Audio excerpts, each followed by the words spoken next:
നേതാവ് എങ്ങനെയായിരിക്കണമെന്നതിനെക്കുറിച്ചാണ് എനിക്കിന്ന് പറയാനുള്ളത്. പരിപാവനമായ ലക്ഷ്യത്തിലേക്കുള്ള വഴികൾ ദുർഘടമായിരിക്കുമെന്ന് നമുക്കറിയാമല്ലോ.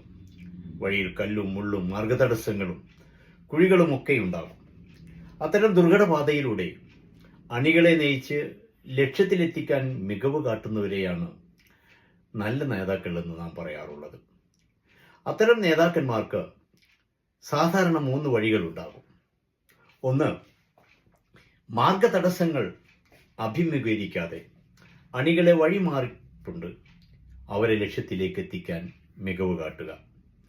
രണ്ടാമത്തത്, മാർഗതടസ്സങ്ങളെ അഭിമുഖീകരിക്കത്തക്ക രീതിയിൽ സുരക്ഷാ കവചങ്ങൾ ഉപയോഗിച്ച് അണികളെ മാർഗതടസ്സങ്ങളിലൂടെ തന്നെ മുന്നോട്ട് കൊണ്ടുപോവുക.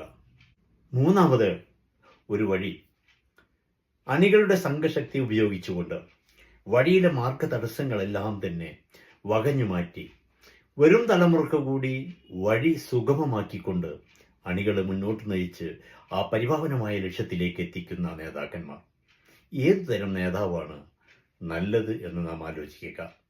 പിന്നാലെ വരുന്ന തലമുറകൾക്ക് വഴിയൊരുക്കിക്കൊണ്ട് തൻ്റെ അണികളെ മുന്നോട്ട് നയിച്ച് പരിഭാവനമായ ആ ലക്ഷ്യത്തിലേക്ക് എത്തിക്കുന്നവരാണ് യഥാർത്ഥ നേതാക്കന്മാർ.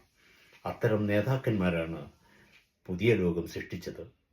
ഇനിയും വരും തലമുറകൾക്ക് കൂടി വഴിയൊരുക്കിക്കൊണ്ടായിരിക്കട്ടെ നമ്മുടെയൊക്കെ ജൈത്രയാത്ര. നന്ദി, നമസ്കാരം.